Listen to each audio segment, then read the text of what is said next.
Hello, my name is Jessica Long, and this is my oral presentation for intercultural communication on Lapland. Now, technically, we were asked to choose a country. However, Lapland is not specifically a country, but rather a geographic region across northern Norway, Sweden, Finland, and the Kola Peninsula of Russia that comprises an area that is now known as Sapmi or Samiland and is inhabited by an indigenous people called the Sami.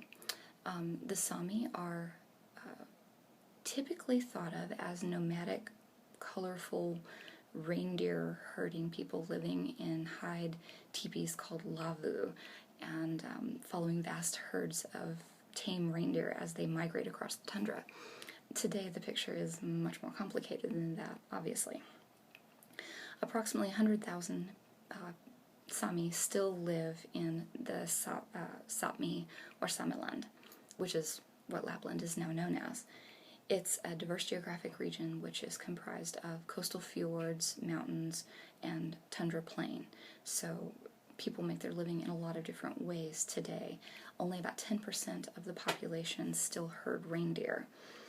This presentation will cover the history of the Sami people, their political involvement, family structures, traditional religious beliefs, and the cultural relevance of Sami artwork. According to Deborah Robinson's book, The Sami People of Northern Europe, the first written mention of the Sami people was made in 98 AD by the Roman senator and historian Tacitus, who described them as hunters and fishermen. They have been mentioned in a variety of different Norse sagas and even by Alfred the Great. The archaeological information and evidence is much more interesting, though. It appears that the Sami people have been living in Upper Scandinavia for over 10,000 years.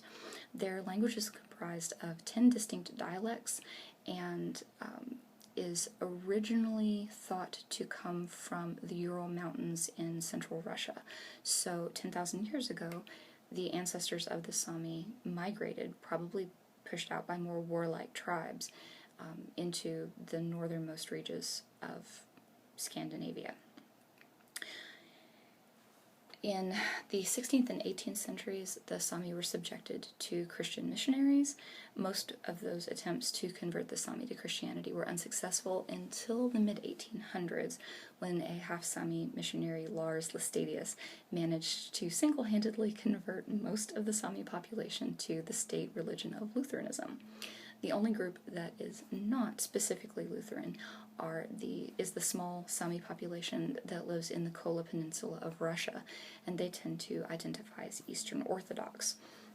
The article The Decline of the Sami People's Religion by Alan Holloway identifies three main characteristics of the traditional Sami faith. They were animism, polytheism, and shamanism. The animism is pretty self-explanatory. They live in a very harsh environment. They believed that the natural world had a great deal of power and that plants and animals and certain places had spirits. This manifested in a polytheistic religion in which there were a lot of gods and goddesses based on natural elements.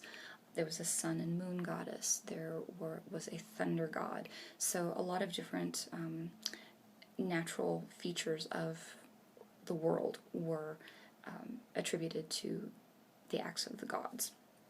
The most interesting element that I found about the traditional Sami faith was the shamanistic element. In very similar ways to American Indian faiths, the shaman was a just direct connection between the spirit world and the natural world, and they were able to find lost reindeer or heal the sick or conduct religious rites and ceremonies. But they used a specific drum that was painted with symbols specific to their area, and they used a traditional vocal style called yoiking. And the yoik was kind of a cross between a chant and a song and could be made up on the spot. The drums, interestingly enough, could also be used for foretelling the future. The symbols that were painted on the drum, a small piece of horn or antler bone was placed on the drum, and as the drum was struck, the shaman, or Noeda, would foretell the future by watching how the piece of horn moved across the symbols painted on the drum. Of course, none of these practices are still used today, although yoiking has become a traditional vocal art form of the Sami, and it's been translated into modern times. So now poetry and verse have been translated. It's no longer religious. It's now to express emotion, love, fear, joy, and the yoiks are very interesting. You can actually find them on YouTube. Piers Vitebsky wrote in his book, The Sami of Lapland, that the Sami have had to become politically active. They first organized in 1956 with the Nordic Sami Council. However, the worst thing to happen to them was probably in 1986, the Chernobyl nuclear meltdown poisoned thousands of miles of Sami homeland. They went overnight from a pristine wilderness to an area where 80% of their meat in 1986 had to be destroyed because it had radiation levels that were too high for individuals to eat. This was devastating to both their economy and their traditional lifestyle because even today, they're finding that the reindeer herds are much wilder and less tame because they've had to rebuild. And one of the articles that I read online said that there are still even high levels of radiation being found in reindeer meat today. So it's a very difficult situation. The result of which was that Norway, Sweden, and Finland each allowed the Sami to create a Sami-specific parliament to govern their areas of their countries. So in order to protect their natural resources and to preserve their cultural heritage, they formed these parliaments in order to legislate the laws that were being used to govern the Sápmi. Traditional society was based on egalitarian family groups called the Seida. Now, in winter, a Seida would be between 1 to 3 families, and they were family groups that banded together, probably larger family groups, so you'd have a husband and wife and children, and then his brother or sister and their families grouping together.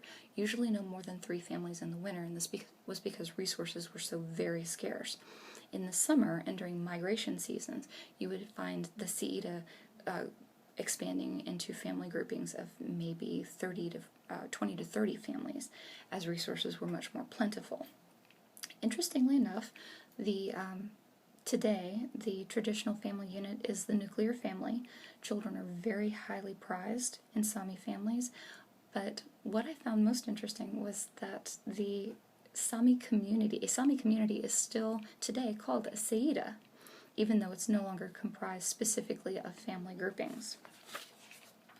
The final element that I want to touch upon is art. Much of the Sami traditional lifestyle is gone. Only 10% of the Sami population herd reindeer, only a few wear traditional dress. Most of the ways that Sami recognize each other is through language, so the language is being taught and expanded, and that is a good thing. But the way that they maintain most of their cultural heritage today is through art. The Sami have a very specific art that is based on the fact that they come from nomadic people. The art has to be functional and portable, so their craft is based on handwork. It's carved knives and bone. It's almost all made of antler horn, spruce or birch wood, and leather.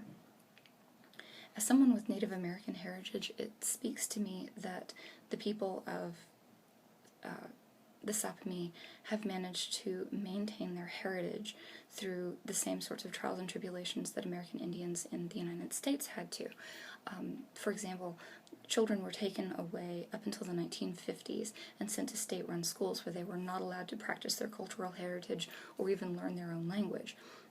So the fact that we're moving back around to a place where the Sami can do this is very important to me personally. Before I end, I wanted to show you this. This is a book that I own. It is called The Gaeta de Du, and it is by Kurt Kilberg. This is an example of a Sami drum, And this is an example of one of their decorated knives. And I hope you learned something about the Sami today. Thank you.